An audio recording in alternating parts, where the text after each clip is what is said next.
Good evening. I'm Stephen Chard, the clerk to today's Joint Public Protection Committee. On behalf of the members, I'd like to welcome you all.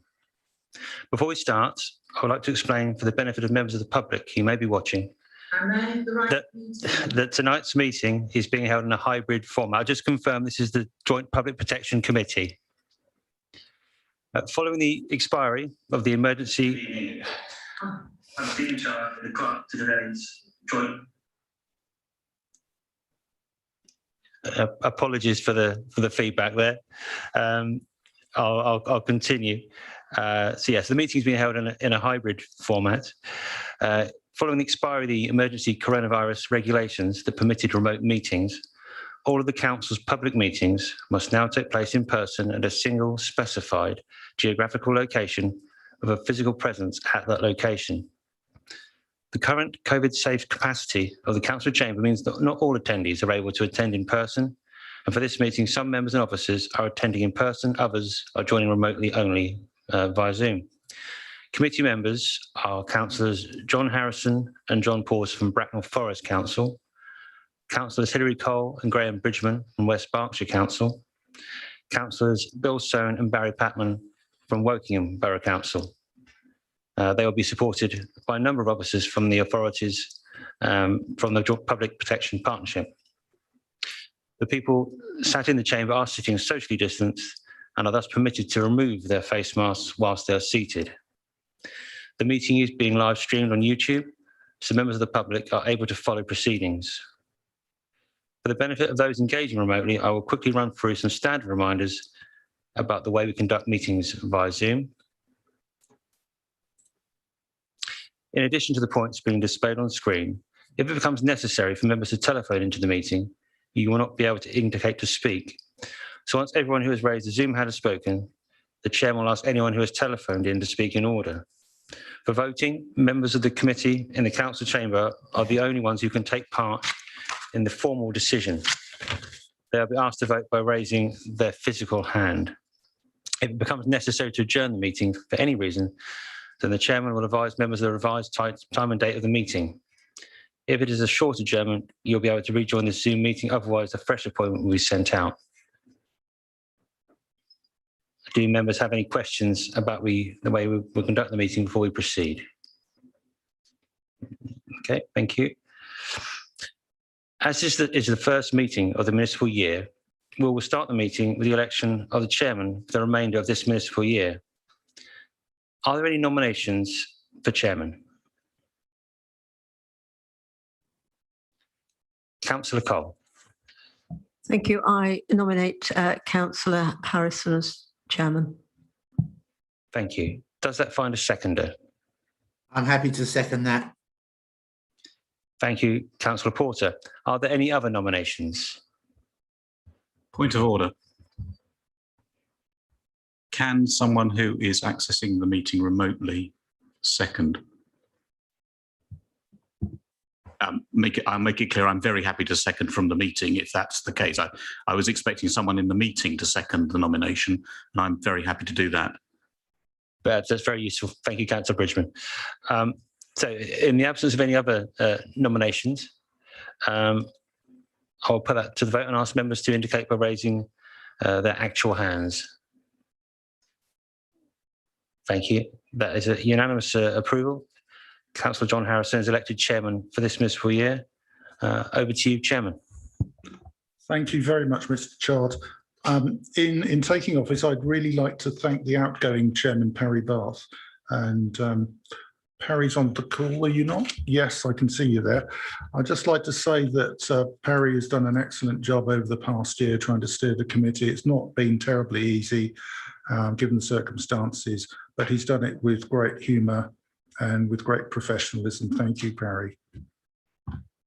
Would you like to say a few words? Yes, I would, Chairman. Thank you very much for those kind words. The main reason for me being here was I wanted to thank everybody for their support throughout the year. It's been a difficult year, Mr. Chairman, as you've just said, and everybody pulled together and we've got through it, and we're not seen the end of the pandemic yet, and we're still hybrid meetings, but hopefully there is light at the end of the tunnel. And and I wish you all the very best for the coming year, Mr. Chairman, and enjoy being the chair. Thank you very much, and I shall now depart. Thank you. Thank you, everybody. Thank you very much, Councillor Bath. We wish you all the best. The next item of business is to take nominations for Vice Chairman. I would like to nominate Councillor Hilary Cole. Does that find a seconder? Very happy to second, Chairman. Thank you very much. Are there any other nominations? No, in that case, I'd like to ask members to indicate by raising their hands.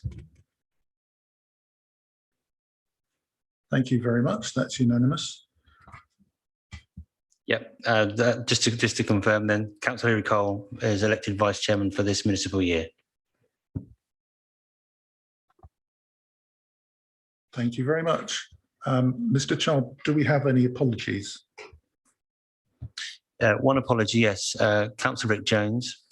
Councillor Graham Bridgman is attending as his substitute. Chair, may I interject?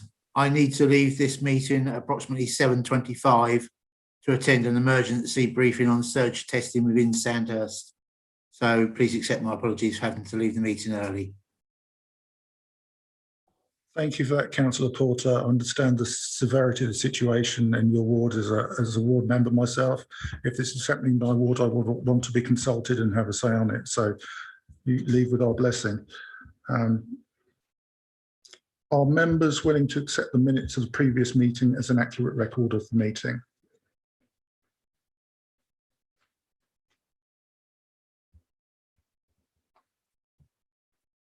Yes, okay. That's proposed by Councillor Cole. I'll second it.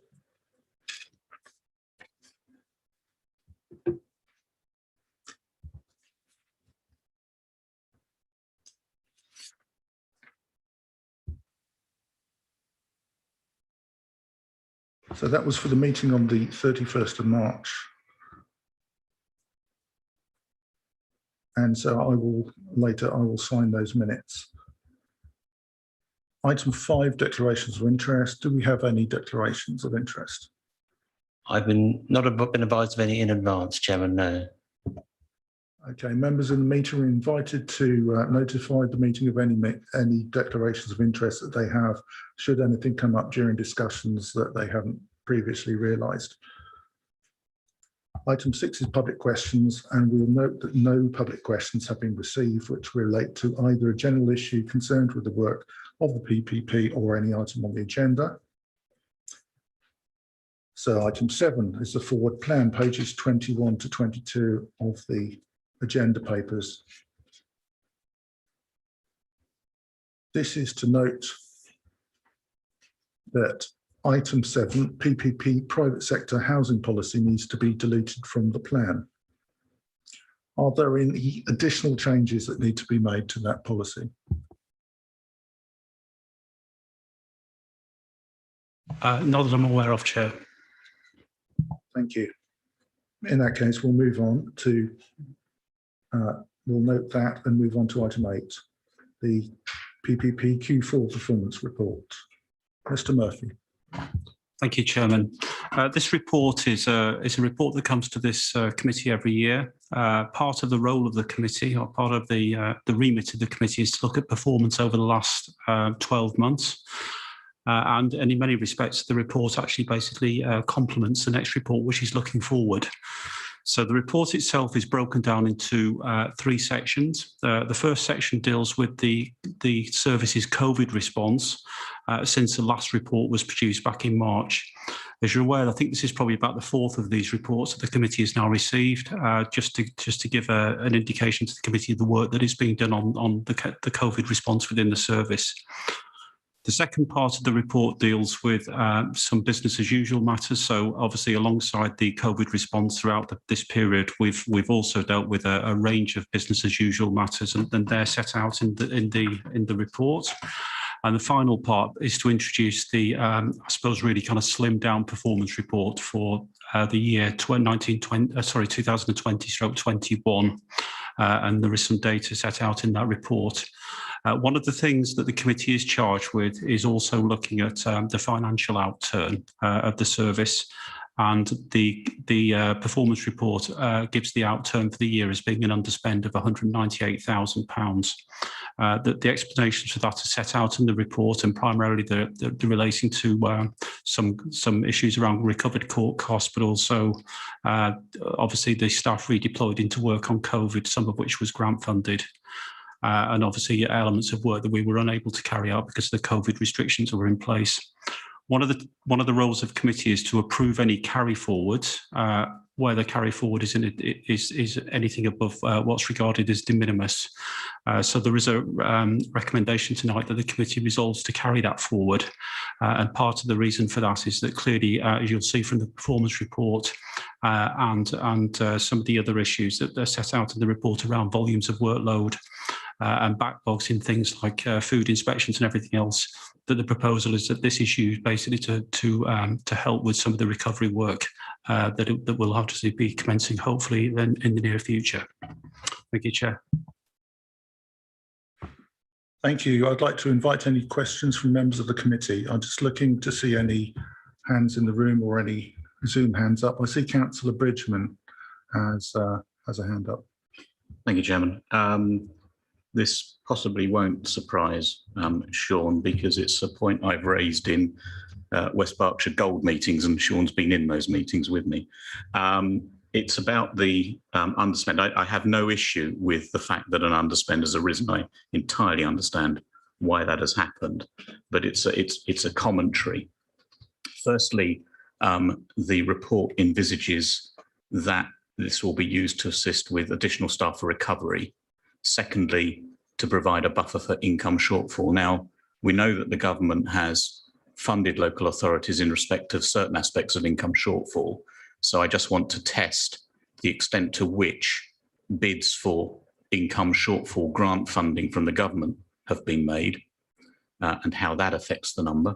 And secondly, seek assurance that, as with any increased spend, for example, here, additional staff recovery, and I fully understand why we might need additional staff for recovery, that there's a process to be gone through. It's not, you know, you've got some extra money because you haven't spent it, so we'll just spend it on something. You know, I just want to test that there are checks and balances in that process, and that there will be bids for that going through whichever council's funding stream that is. Thank you, Chair. So on the issue of income, yes, I mean, we were able to recover some of the income through the grant-funded support from the government last year. My understanding is that we're not clear where that's going to land this year. I mean, we're aware, I understand, of Q1 is my understanding around income.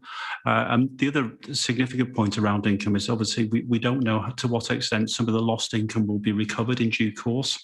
So as you'll know also from your time on licensing committee, that clearly we've lost in areas such as taxis and private hire vehicles. A number of those have left the market, but also there are other significant affected sectors within the licensed, within the groupings that the Public Protection Service is involved in the licensing of.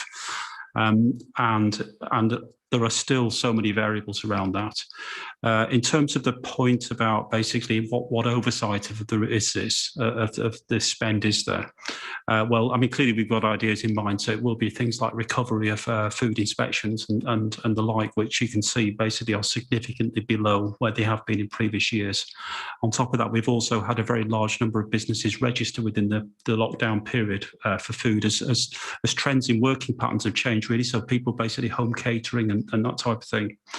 But in terms of oversight more generally, there is regular oversight by the Joint Management Board, which sits between this committee and the service management team led by myself. So basically, we are accountable through to the board, which in turn is accountable to the committee. But they have regular oversight, fortnightly oversight of spend.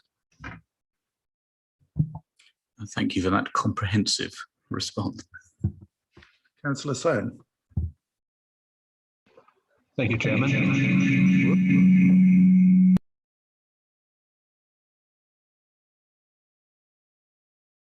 That's it. Thank you very much, Chairman. Just one question. On the shortfall on food inspections, do we have a breakdown by borough of how many per borough? Yeah, we certainly do, and I can supply that to you. I mean, what I would say is that there is no the shortfall in terms of, or the backlog, I guess, is what I'm trying to say, is uniform, because the way that we prioritise food inspections in the last period was basically against a set of criteria set by the Food Standards Agency, which was around basically high risk settings and things like that. So the proportion of backlog in terms of inspection work basically will be the same in all three boroughs, but I will all three local authority areas. But I will certainly supply that to the committee. Thank you. Are there any further questions? Okay, I'd like to invite any member who wishes to speak on the item to do so.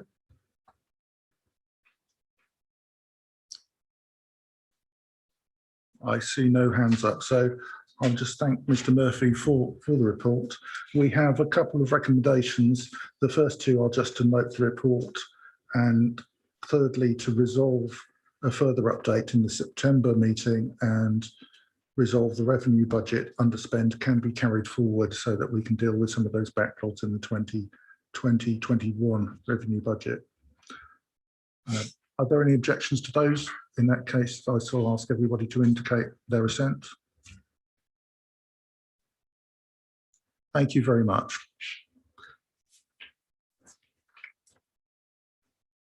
Item 9, Public Protection Partnership, priorities for the 2021 to 23 year.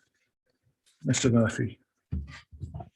Thank you, Chairman. So, as I said on the previous item, this is almost the mirror to the previous item in the sense that this is looking forward.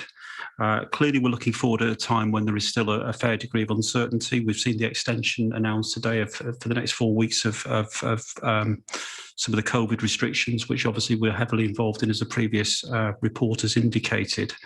But looking forward, we are, and it is one of the roles of this committee to agree the priorities of the service going forward. If I may just spend a couple of minutes just explaining the process. So when the service was set up by the inter-authority agreement that brought together the three authorities under the shared service, that agreement identified 5 key areas. The first was community protection. There was protecting and improving health, protection of the environment, supporting prosperity and economic growth, and effective improving service delivery. So that's the starting point, basically, for this document that's before you today. The feeling was that effectively, and the recommendation is that those priorities are still the right priorities. We've looked very, very carefully at what the figures are telling us locally in terms of what our communities are asking of us. We've looked very carefully also at the priorities of the individual councils that make up the Public Protection Partnership, and obviously some of the kind of regional and national agendas, and all of those basically still fit with all of those agendas and give us scope to come forward with some service proposals.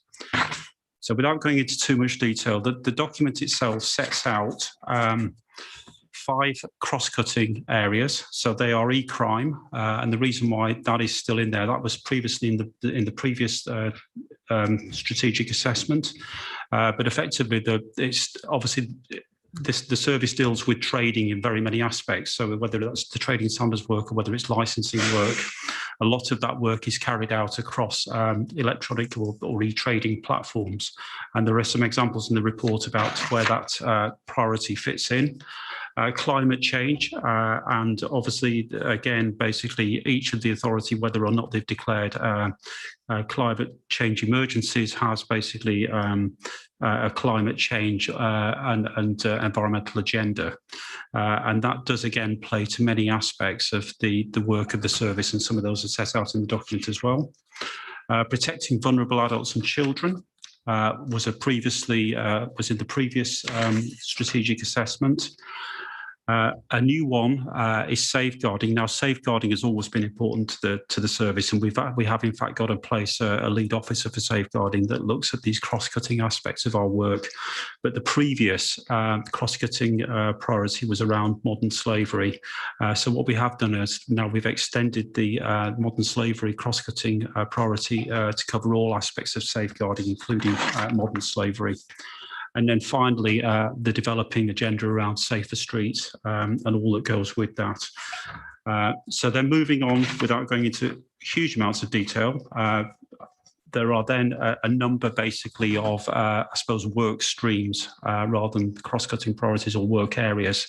So they range from everything from things like accidents, air pollution, alcohol, tobacco, animal welfare. Obviously, this time we've got things like COVID-19 recovery, doorstep crime and mass marketing, environmental protection more generally, including issues such as environmental crime, food safety and standards, housing standards, noise, and the last one basically is a very specific one around unsafe consumer goods, which has come to the fore. It's always been an important priority for the service, but it's come to the fore with some of the issues around construction products and things like that. And then just finally, there are a few examples of projects. What I would say about this, if I may, Chair, is that this is not basically the be all and end of all of the service. The service does lots of things on top of this that basically is still important business as usual work, including dealing with many thousands of enquiries, some of which relate to these areas, but others which don't relate to these areas. And obviously, basically, to list everything that the service does would turn this into a substantial document. But what we're looking for as a service from the committee is some steer as to whether basically these priorities that we've set out in these documents in the strategic assessment are the priorities of the committee. We can then go away, build our project plans around that, and come back in due course and report to the committee on how we're progressing against this committee's priorities. So that's a kind of very quick introduction to it. The last document I think was produced in 2019. We would ordinarily have produced it, an update in 2020. Events clearly overtook us by June 2020. The reason why this one is set out as a 21-23 priorities document is that clearly, obviously, I've already mentioned the uncertainties going forward over the next few weeks, and clearly we're going to be dealing with some aspects of COVID for some time. And some of these things, you know, will very easily probably go beyond 2023 as priority areas.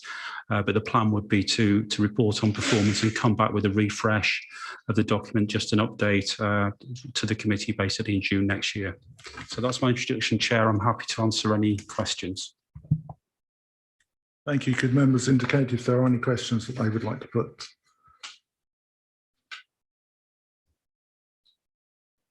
Chair, can I just add one thing? Obviously, clearly, these are the priorities for the partnership, and I've discussed with Councillor Soane some that have obviously they would only apply to the partnership and to Woking to such time Woking is still part of the partnership arrangements.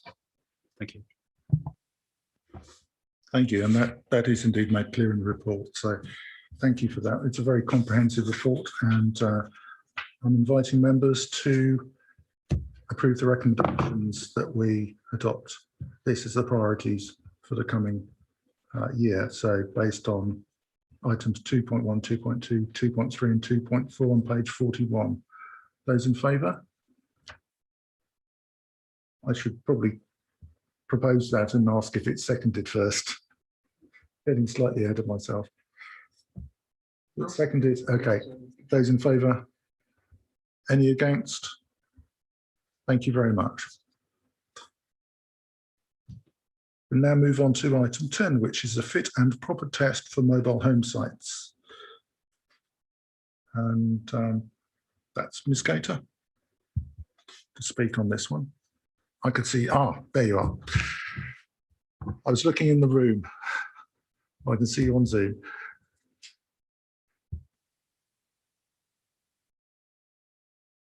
I think you'll need to come off mute. That's great. Can you hear me now? Yes, brilliant.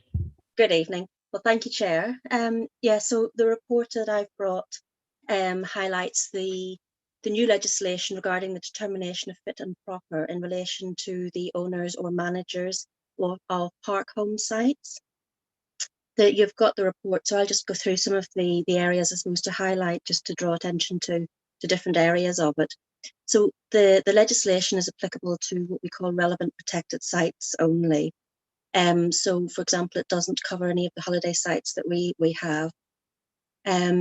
Those are the ones that we license currently. Now we have across the 3 areas under 50 of these sites, and we have 19 of them in Wokingham, 10 of them in West Berkshire, and 17 of them in Bracknell Forest. So those are the ones that will be caught by this legislation. There are exemptions in the legislation where the residents on the site are all of one family. The definition of that is the under housing legislation, and it's quite a tight definition of what they mean by one family. All pre-existing sites that we have to apply for this fit and proper determination. They're invited to apply under the legislation from the 1st of July this year until the 1st of October. So we've got that window where we expect the applications to come through to us. And it's the private sector housing team and the environmental health housing team in PPP that will determine the applications coming through. And it is a 5-year registration of the person, the owner or the manager. At the minute, we're currently working through the process and the training. We're interpreting the legislation. There's been a national liaison group set up, so we're very much involved with that so that we can be as consistent around the country in the interpretation of the legislation as we can. Following this meeting, the next step is that tomorrow I'll get together with the Principal Officer for Housing and we'll start to contact the licence holders formally, just to ask them to apply, to give them the details of the fees and what the determination process will be. Many of the site owners are already preparing for this coming in, as it's been known it's going to be introduced for some time now. In terms of the fee, as noted in the report, there's a provision to charge. It's our estimation that each will take approximately 2 hours. The majority will take 2 hours, but the charging regime will be 2 hours based on the hourly rate, and that will accompany the application. We can then put additional hourly rate on for those that take longer due to the complexity. The application process itself, it's determined on 3 different areas: the conduct of the individual, and the paper that I gave lists the offences that are relevant in terms of fit and proper. So, for example, fraud, drugs, violence, any housing offences, or indeed any public health offences or environmental health offences or planning offences, any offences under the Equalities Act, any offences under harassment. And actually, harassment's an interesting one because we're currently getting clarification on this, because between us and the police, we deal with harassment in such sites. The guidance that I've seen doesn't say that the harassment is a conviction. So want to get clarification whether it's a conviction of harassment or allegation of harassment. So we're going to get some clarification on that. They also have to show that they have the financial arrangements in place, so that if there's any work needed to be done on the site, they can do that. And they have to show that they can manage the site. In addition to signing the declaration on those areas, they will have to submit a criminal record certificate, the basic certificate, so that will accompany the application. And then essentially what will happen is that those documents will come into us and we'll check their validity as part of the application process. What we can do then is either register the individual, the manager or the owner. We can refuse to register, or we can register with conditions. So an example would be we can register that with the condition that they implement a complaints policy at their site within 3 months. So we can put different recommendations on. Of course, they can appeal these they can appeal a refusal that goes to the first tier tribunal. They can appeal a condition that we put on that basically we send that to them as a preliminary notice. They can appeal that, and essentially then it's after we have looked at it, we can sign it off. And if we still want that condition on, then they would go to the right of appeal is to first tier tribunal with that one.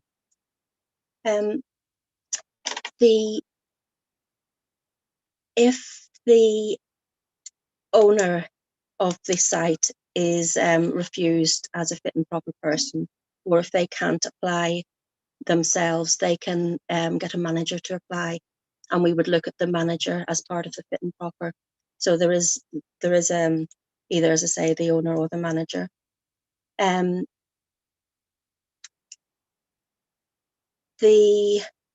suppose one other part that's of interest, and again, it's a part that we're going to try to get some clarification on, is there's a part that looks at the conduct of any other person associated with the owner or the manager. And associated, they say, either in a personal or a business capacity, either official or unofficial. And if we think that that person is relevant, we can look at that person and seek clarification as to what, I suppose, what offences they have as well, and what business they have with the owner. So again, we're trying to get some clarification as to how far that goes. But that's the main areas that the legislation will bring in. As I say, it's difficult to know at the minute what issues will be raised with this. There's some sites that we may have more issues with than others.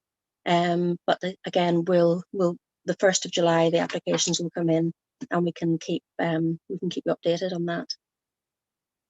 Thank you. Thank you very much.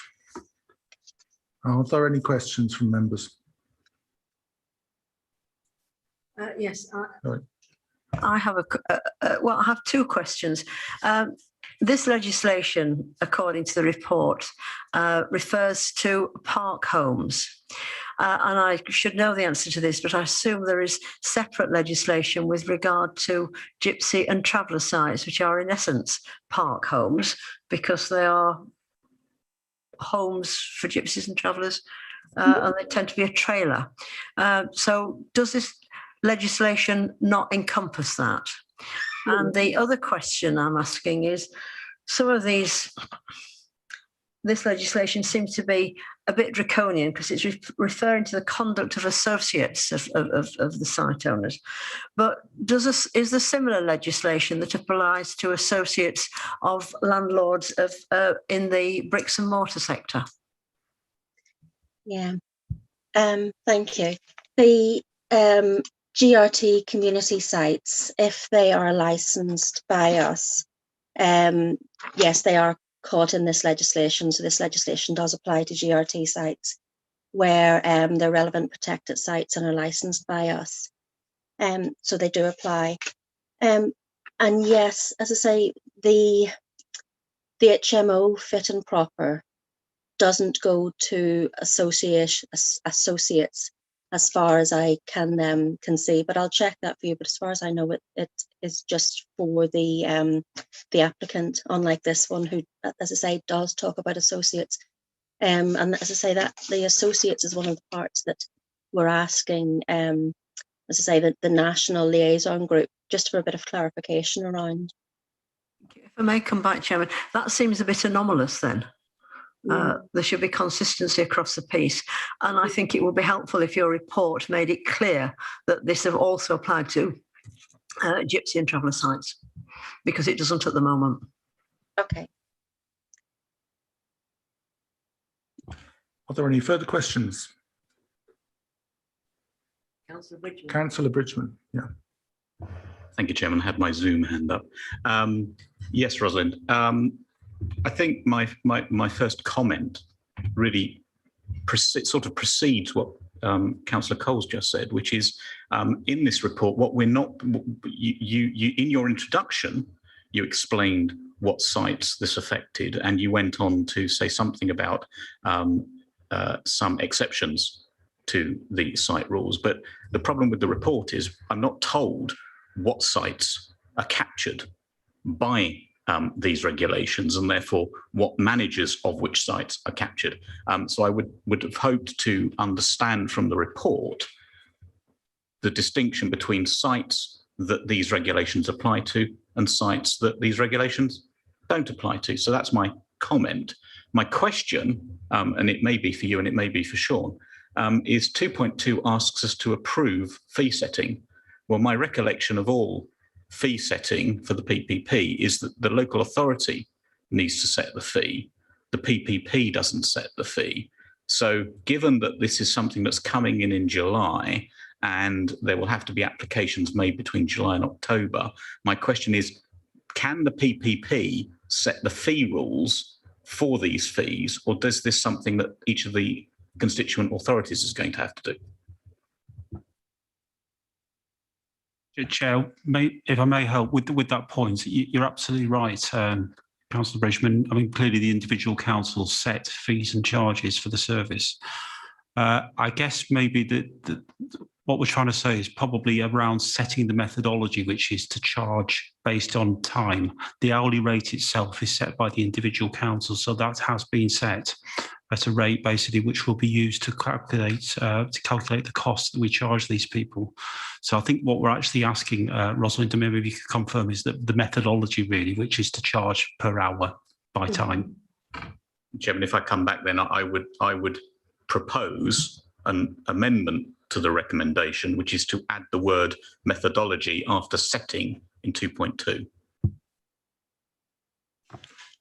Yes, thank you, Councillor Bridgman. I think that's a good point, well made. And my understanding is that normally these fees are set by the licensing panels of the individual authorities, and maybe we need to recommend this to be approved by licensing panels. I think we can take this one up after the meeting and see what needs to be done procedurally. Are there any more questions? Right.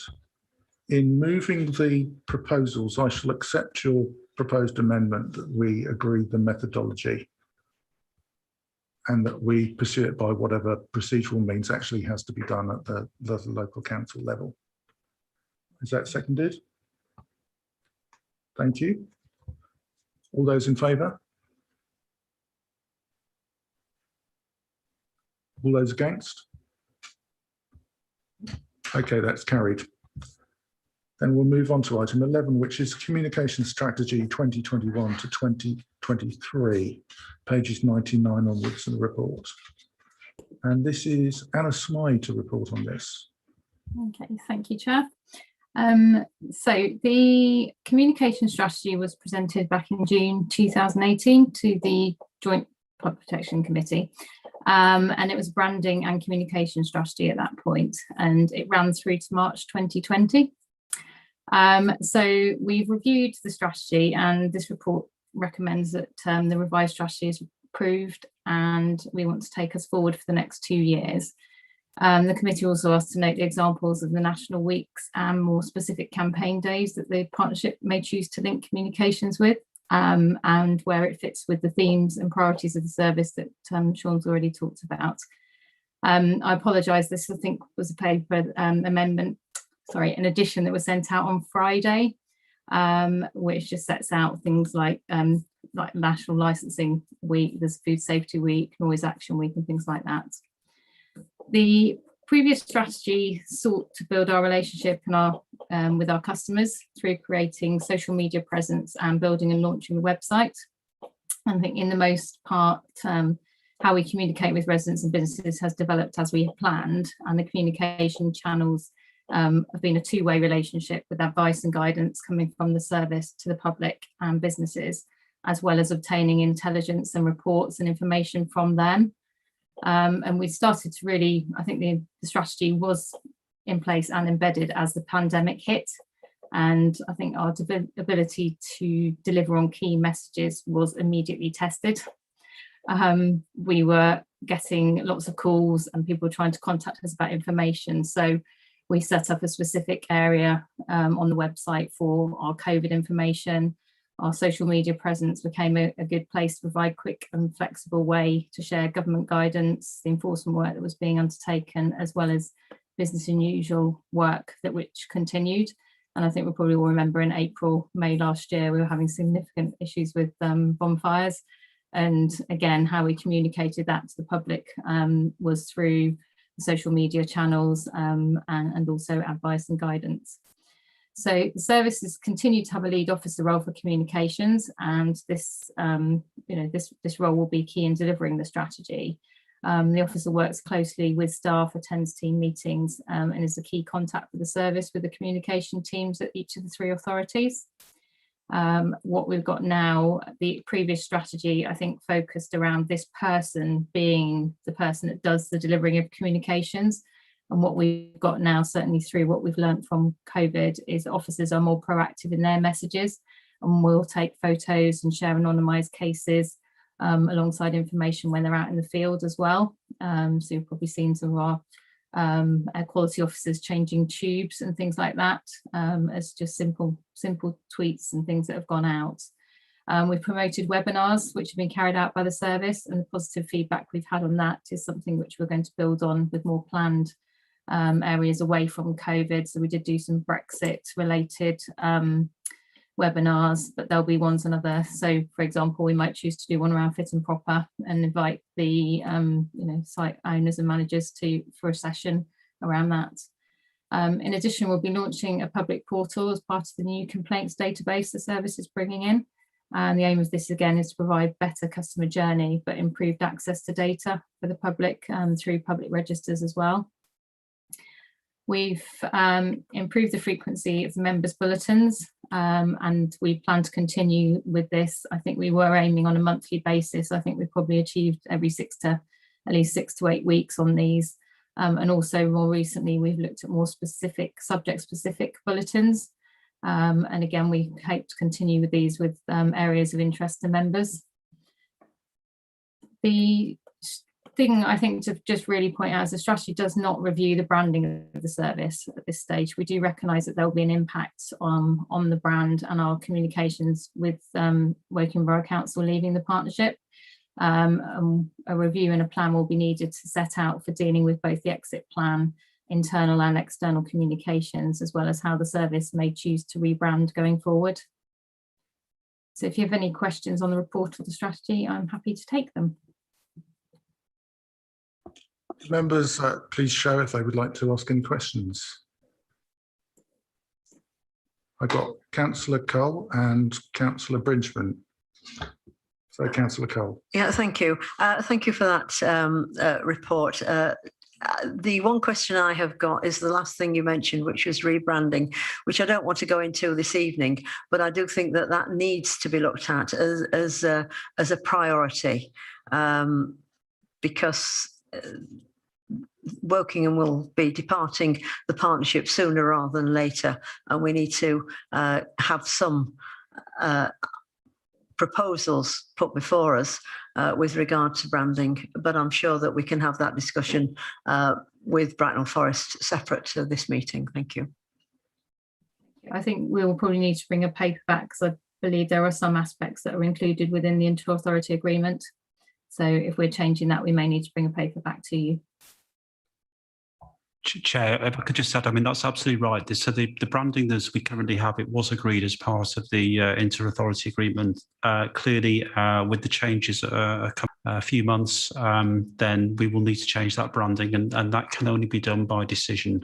So we will need to bring that back anyway to this committee, and I would imagine probably no later than probably the September meeting, which is already quite a full agenda, but we will bring that back. Thank you, Sean, and I'm sure we can come to a branded arrangement that works for all parties involved. So let's keep that dialogue open between the authorities. So we now need to move the recommendations. Chairman. Page 99 to Chairman. approve the. Chairman. Sorry. Sorry, Councillor Bridgman, I just totally missed you there. Thank you, Chairman. My question, I recall looking for data on this. I think was I recollect was licensing permissions and like premises licenses, for example. And I note that the report refers to public registers and applications. I can't recall. I don't think I ever managed to find the register of premises licenses for West Berkshire. So if it was there, I didn't get the link. I didn't find the link. So firstly, was it there and did I miss it? And if it wasn't there, is it something that is going to be on the public protection portal? And are we going to ensure, most critically, that there are then linkages in from the council's websites? Because people will, generally speaking, go to the council's website to look for this stuff. And I've certainly looked on other council's websites and been able to find the information I'm looking for quite quickly and easily. So just a question about the registers aspect of the report. Thank you, Councillor Bridgman. I think the issue with the registers, there have been periods where it's either not been updated or we've had some glitches around it not being there. So I do know there have been times when it won't have been available. Hopefully that should be visible now within the West Berkshire website. With regards to the portal, it has a public register section which will have licensing public register. And that should hopefully have more real-time data because it will be linked directly into the database. And also part of it, which we have talked at the taxi trade liaison meeting, will be around the actual applications process. So applicants will be able to check and on where their application is in the process and have that better communication again through the portal. But also that would be applicable to all types of licenses, not just taxis, but the premises licenses as well. And I would have to check, and I can come back to you on it. But I think if a member of the public or somebody raises an objection, they would log in, and as that they would also be able to see where the process was. So if it was going to a hearing or something, they would through the portal be able to keep an eye on what's happening with the case. It's specifically of specific premises they want to monitor, but I will have to check on that one and come back to you. Thank you. The other thing I'll say on your list of activities, I was most excited by National Cheese Day and then discovered I'd missed it.